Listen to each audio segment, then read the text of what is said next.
स्वस्थ दंपति, स्वस्थ संतान, स्वस्थ समाज। विवाह केवल दो व्यक्तियों का मिलन ही नहीं,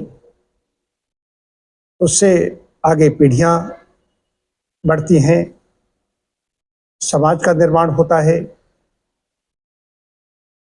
तो दंपतियों का स्वास्थ्य कैसा हो, मैंने अधिकांश लोगों को देखा है कोई तैयारी नहीं करते। हालांकि हमारे वेद में तो गर्भाधान संस्कार की बात कही गई, कोई तैयारी नहीं, संतान के बारे में सोचते नहीं, और स्वास्थ्य भी अच्छा नहीं होता। कई बार दोनों का ही स्वास्थ्य अच्छा नहीं होता, कई बार दो में से एक का स्वास्थ्य अच्छा नहीं होता है।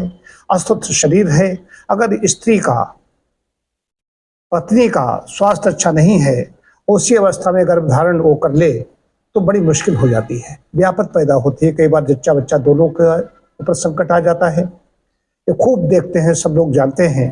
तो स्वास्थ्य, मेरा कहना है कि दोनों का अच्छा होना चाहिए, उसके बाद में ही संतान के बारे में सोचें। कि स्वस्थ संतान चाहते हो तो सबसे पहले दंपति अपना आदर्श स्वास्थ्य बनाएं, उसके बड़े लाभ है। आदर्श स्वास्थ्य हमारा होगा तो कहीं पर भी ज़्यादातर इसकी गायनकोलॉजी की, किसी हॉस्पिटल की भी आवश्यकता नहीं पड़ती है। अब तो ठीक है, हॉस्पिटल में गए लेकिन नेचुरली ही प्रसव हो जाता है। ऑपरेशन उन्हीं को होता है जो असमर्थ होती है। इन सब से बचने के लिए पहले दंपति अपना आदर्श स्वास्थ्य बनाएं, उसके बाद में गर्भाधान के बारे में सोचें, गर्भाधान संस्कार के द्वारा सोचें, और कि हम पूरी प्लानिंग करें तो स्वस्थ गर्भस्थ शिशु की देखभाल भी वो कर सकेंगे।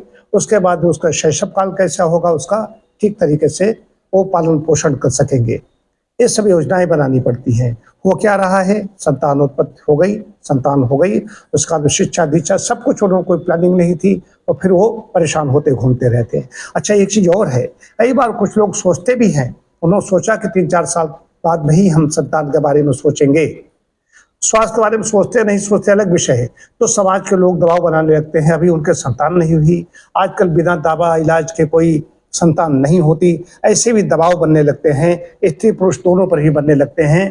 तो इसलिए भी वो कहते हैं कि चलो नहीं, लोग क्या कहेंगे, ये तो अभी संतान दंपति है। ये चीज। दूसरी चीज है कि नशा से दूर रहना है, अपनी जीवन शैली को ठीक करना है, तभी स्वास्थ्य अच्छा बनेगा। स्वस्थ दंपति अपना स्वास्थ्य कैसे बनाएं, वो कहाँ जाएं, उनको कौन प्रेरित करता है, प्रेरणा उनको कहाँ से मिलेगी। उन्होंने देखा हो तो रसगुल्ला खा रहे हैं, वो तो समोसा खा रहे हैं, हम भी खाएं। ये समाज में चल रहा है, समाज को व्यक्ति देखता है वैसा ही करने लगता है। लेकिन मेरा ये कहना है कि अध्ययन, जिन्होंने अच्छा अध्ययन किया है उनका स्वास्थ्य अच्छा नहीं है, वो स्वास्थ्य की ओर ध्यान नहीं देते हैं, जीवन शैली की ओर ध्यान नहीं देते हैं, स्वस्थ जीवन शैली अपनाने की ओर ध्यान नहीं देते हैं। इसलिए स्वस्थ माता पिता ही स्वस्थ संतान को जन्म दे सकते हैं। ये बहुत बड़ी बात कह रहा हूं। उन्हें तन मन से स्वास्थ्य अपना अच्छा बनाना होगा। कुपोषण आदि से पहले ही न्यूट्रिशन पर्याप्त लेना पड़ेगा। स्वास्थ्य परीक्षण कराएं, योग ध्यान करें। मन स्वास्थ्य के लिए बच्चे का मानसिक स्वास्थ्य अच्छा हो, बच्चा शांत हो कि और स्वस्थ हो, इसके लिए बहुत बड़े उपद्रवी बच्चे मैंने देखे हैं। उसके लिए मन शांत, गर्भकाल में फिर ध्यान बहुत आवश्यक है।